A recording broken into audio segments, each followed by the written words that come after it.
Et bonjour à toutes et à tous, il est 8 heures. Bienvenue au Crypto Café, là où l'info éco, la macro et les cryptos se croisent chaque matin. Bah écoutez, ça stagne. Aujourd'hui, dernier jour de l'ultimatum, ou pas. Bah, ça peut être repoussé. Ah oui, oui, bah oui, oui. Il s'est pas encore mis d'accord avec lui-même. On verra bien. En tout cas, les marchés ont l'air d'attendre qu'il se passe quelque chose. On va aller regarder ça de suite. C'est parti, on démarre.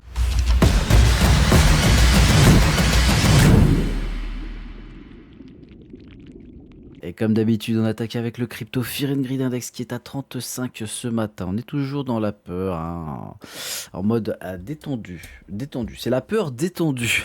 Ça fait tellement longtemps qu'on est dedans, on n'est plus du tout habitué à voir autre chose. Côté des ETF, on a eu une entrée massive. Massive. Bon, massive, je vous ai dit, j'attendrai beaucoup plus, hein. Il faudrait qu'on ait 3 ou 4 fois plus chaque jour pour que ça devienne vraiment intéressant et massif, hein, bien évidemment. Mais on va pas non plus cracher dessus. Il y a 289 millions qui sont rentrés sur les ETF Bitcoin et 57 millions qui sont rentrés sur les ETF Ethereum hier. Donc, bah voilà, ça fait plaisir. On sait pourquoi on a eu ce up. Ça fait plaisir.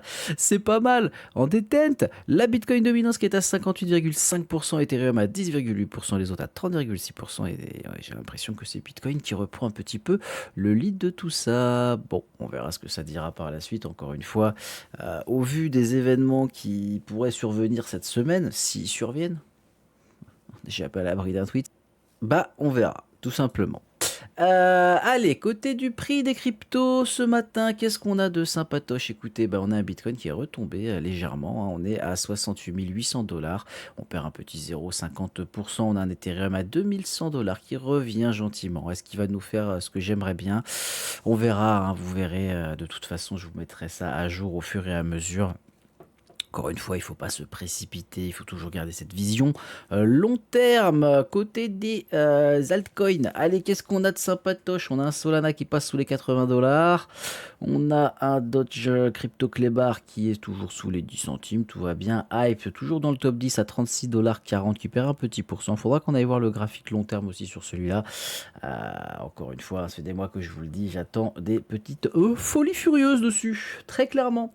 Qu'est-ce qu'on a d'autre de sympatoche? Chaque canton qui prend 6,74%. Bon, on va toujours le regarder aussi celui-là. Ça peut être coquinou d'avoir des petites choses intéressantes dessus. Je dis ça comme ça, bien évidemment. XMR Monero qui perd un petit pourcent, mais rien de méchant, toujours à 326 dollars. On a ZEC, lui, qui prend un petit 4%, 264 dollars. Est-ce qu'il va rejoindre son grand frère? On verra. Pas forcément, j'ai envie de dire. Avax qui perd quasiment 9%. Qu'est-ce que c'est que cette histoire? Qu'est-ce que c'est que cette histoire? On va regarder ça tout à l'heure, ça va être sympatoche. H-bar qui perd 2,60%. Bon, ça c'est de la merde, c'est du shitcoin, j'en ai rien à foutre. Bah écoutez, c'est tout pour ce matin, j'ai l'impression. Hein. Ondo moins 4%, PP moins 5% et ETC, Ethereum classique à moins 6%.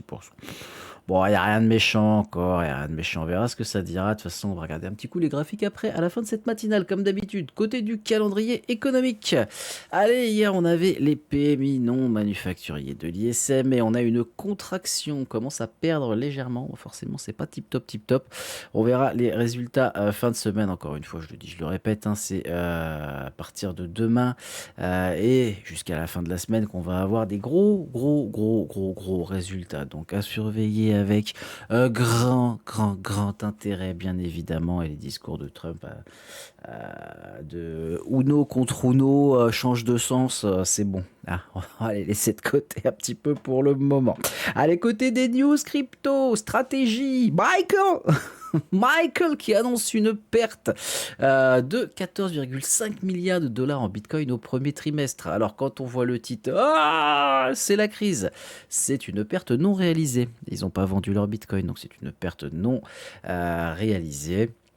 On reste détendu, la team, s'il vous plaît. Hein. Donc, stratégie qui a encore ajouté. Ils avaient fait une petite pause. La pause a été de très courte durée. Ils ont ajouté 4871 bitcoins entre le 1er et le 5 avril pour environ 330 millions de dollars. Donc, au total, on a stratégie qui a 766 970 bitcoins. Ça en fait quand même des bitcoins. C'est cocasse, hein. C'est cocasse, c'est pas mal. Bon, écoutez, nous verrons bien ce que ça dira. Ça fait quand même un prix moyen de 75 644 dollars. Donc forcément, quand on voit un bitcoin sous 69 000 aujourd'hui, bah ouais, ça fait une petite perte. Ah, ça fait une petite perte. Bon, ils ont encore des sous pour en racheter, donc je me dis qu'on est quand même assez tranquille de ce côté-là. On verra. Zen. Zen, hein. Il y a un plan d'investissement, voilà, il y a un plan de financement de 84 milliards de dollars d'ici 2027. Donc, bah, ça correspond à plus que ce qui a été investi jusqu'à présent. J'ai envie de dire ça va. Ça va, il a de quoi faire, hein, le Michael. Donc tout devrait aller comme sur des roulettes pour lui. Allez, on fait un petit tour quand même du côté bah, de Trump, de l'Iran, de tout ce merdier. Bon, entre tout va bien, on va trouver un cessez-le-feu, vous inquiétez pas, les marchés qui montent, et puis qui te fait un discours, l'autre fou là. On va vous lâcher les feux de l'enfer, déchaîner les enfers. Putain. Ah, mon Dieu, ça, c'est triste de voir tout ça. Alors, est-ce que ça fait partie d'un plan beaucoup plus global dont on ne voit pas tous les bouts, dont on n'a pas les ficelles? C'est une éventualité, oui, c'est une possibilité, bien évidemment. Il faut pas arrêter de se dire que le mec est complètement taré, même si il y a une petite probabilité que ce soit un peu le cas quand même. Je vais pas vous mentir. Je pense que ça fait partie d'un truc un peu plus grand. Bien évidemment, on verra ce que ça dira. Écoutez, hein, les paris sont ouverts. Va-t-il prolonger son ultimatum que ça fait déjà 3 fois qu'il a prolongé?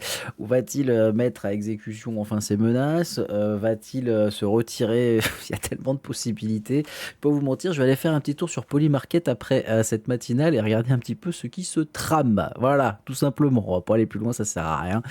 De toute façon, c'est plus dans nos mains, on est observateur.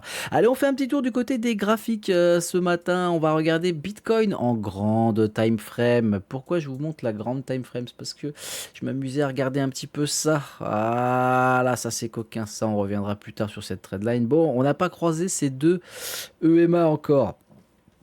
Qu'est-ce qui va se passer? Précédent bien. On accrosse ici. Qu'est-ce qui s'était passé? On avait fait cette espèce de vieux beer flag à la con là, avant d'aller corriger une bonne fois pour toutes, etc. Regardez ce qui se trame. Ça y ressemble un peu. Encore une fois, ça y ressemble un peu. Donc dans mon plan, je vous avais dit, quand on était ici, cette zone-là, hop, on va faire ça comme ça. Cette zone-là, pof, ça correspondait à ça. Voilà. Ça correspondait à ça. J'attendais quelque chose comme ça, mais je n'en avais pas la certitude, je ne savais pas trop où on en était, etc., etc. Il fallait de la patience. Au début, je me suis dit, ça peut être ça, on verra. Toute cette stagnation qu'on a eue là me fait dire que non, j'y crois pas. Donc, ça, on l'aura pas. Voilà, ça, pif, pouf, voilà, petite croix dessus. Je pense qu'on est ici, on est là-dedans maintenant, avec cette zone-là, ce qui fait qu'on pourrait avoir, donc du coup, cette dernière jambe, comme ça, peut-être baissière. On verra jusqu'où ça ira, je n'en sais rien. Est-ce qu'on l'aura aussi? C'est pareil, hein. Tant que c'est pas fait, c'est pas fait. Donc on verra ce que ça dira, où on en est aujourd'hui. Bah, on en est que si on passe en 4 heures, comme ça, et bah, on en est là. Voilà, donc on en est qu'en 4 heures, on a quand même une belle petite trend qui a l'air de bien vouloir résister, qui a l'air de bien repousser le prix. Donc il va falloir surveiller sur Bitcoin parce que pour le moment, eh ben, il y a des inconnus. Même si graphiquement en daily ça donne envie, hein, je vais pas vous mentir, hein, graphiquement en daily, tout ça, ça pourrait donner envie d'aller chercher des belles targets. Derrière, il n'y a pas grand chose qui suit. Donc c'est compliqué. Et on fait un petit tour pareil du côté du CME que je ne vous ai pas montré hier. On regarde le petit 4 heures et on voit qu'il y avait un petit gap. Ah, ça fait longtemps, ça fait longtemps. Mais oui, mais il y en a toujours un petit peu. Regardez, un petit gap qu'on avait ouvert ici. Bon, il n'est pas énorme, hein. C'est quoi? C'est 800 dollars à peine. Même pas, c'est 600 dollars. Donc, est-ce qu'on va aller le récupérer un petit peu? Est-ce qu'on va aller chercher tout ça? On verra. Je vous ai remis encore un peu cette trendline pour que vous voyez qu'on a quand même une espèce de résistance qui se crée ici. Est-ce que ça va nous rejeter? Vous savez quoi? Voilà, moi, mes targets que j'aimerais bien aller chercher, c'est celle-ci, hein, déjà péter cette zone-là et ensuite aller chercher cette petite zone. Ça serait incroyable. Et là, à ce moment-là, vous pouvez être sûr que vous allez... le petit ours qui se trouve juste ici, voilà, va partir très vite. Il va s'en aller au loin et il reviendra pas avant longtemps. J'ai hâte de le changer, mais pour l'instant, je ne le change pas puisque la tendance est toujours baissière, tout simplement. Voilà, ladies and gentlemen. Sinon, côté de l'US Oil, bah oui, le prix du baril, on fait un petit tour. Ça fait quand même des semaines et des semaines que je vous en parle et que je vous dis qu'on ira chercher cette target-là. Eh ben, on n'en est pas loin. On n'en est pas loin de ma petite target, là. Voilà, bon, quand on sera ici, après, vous vous débrouillez, je veux plus rien savoir. Sacrée opération sur ce pétrole. Donc, je vais pas me prendre la tête plus longtemps. Après, ça peut monter, ça peut descendre, il fait ce qu'il veut. Moi, une fois que j'ai TP. Point final. Ladies and gentlemen, on fait un petit tour du côté du gold. Allez, côté du gold en H4. Bon, voilà, comme ça, au moins, vous avez un petit peu tout ça. Je passe en H1 rapidement. Voilà, vous avez cette petite idée là. Vous en ferez ce que vous voudrez. Est-ce qu'on va réellement péter? Là, on voit qu'on a quand même une petite active, hein, très légère. Mais bon, moi, j'y crois pas. J'y crois pas. Donc, on verra ce que ça dira. Encore une fois, souvenez-vous de ce petit plan. Si je supprime ceci, voilà. Voilà, voilà. On se rappelle tous, hein. Normalement, ça pourrait nous donner un truc comme ça. Donc, est-ce qu'on remonte et après on entame une longue correction? Peut-être un peu moins, hein, un truc comme ça peut-être, faudra voir. Il faudra voir. Le marché n'est pas le même encore une fois, le marché est différent, oui, parce que je vous vois tous venir.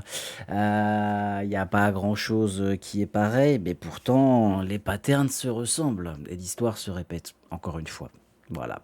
Allez, on finit par le SP500. C'est très rare que j'en parle, mais on a quand même perdu 10% depuis mi-janvier sur le SP500. Donc je trouve que c'est assez intéressant. On a repris bien évidemment un petit peu, mais à mon sens, c'est pas assez. Donc je vous ai tracé des petites targets qui, à mon sens, sont possibles à atteindre. La première est à 6150, après on aurait 5000, allez on va dire 700 et 5300. Pourquoi je vous ai tracé ça? C'est tout simplement parce que en daily, 6150 c'est une target qui est à mon sens très fortement, il est très fortement possible qu'on l'atteigne. Parce que c'est quand même ça peut devenir une très grosse résistance, enfin, un très gros support plutôt, ce serait mieux, résistance à la hausse. Ensuite, on a ici des petits gaps qui ont été ouverts, hein, voilà, comme d'habitude, vous me connaissez. Bon, sur le traditionnel, j'aime moins, mais bon, on en a un ici, on en a un ici. Je me dis que pourquoi pas, hein, sur fond de guerre, sur fond de crash, sur fond de ce que vous voulez, bah. Sur fond de nettoyage, ça peut être des opportunités. Clairement, si on va chercher ici, ne vous posez pas de questions, hein. Même si on va chercher ici, ne vous posez pas de questions. Le SP500, je vous rappelle, hein, voilà, c'est ça. Voilà, c'est ça. Donc à un moment donné, vous voyez, hein, on avait eu ici, ça à un moment donné. Voilà. Et là, on est sur, ouais, on n'est pas sur longtemps, hein, on est sur 6-7 ans. Donc bon, ladies and gentlemen, on se pose pas trop de questions. Allez, c'est tout pour moi ce matin. On est mardi, on reste détendu. Il a l'air de faire beau, hein. Je pense qu'il va faire beau encore aujourd'hui, ça va être pas mal. On attend le tweet de Trump de savoir si il nous fait, il repousse encore son ultimatum ou si c'est la guerre, on va tous crever en détente. Allez, la bise.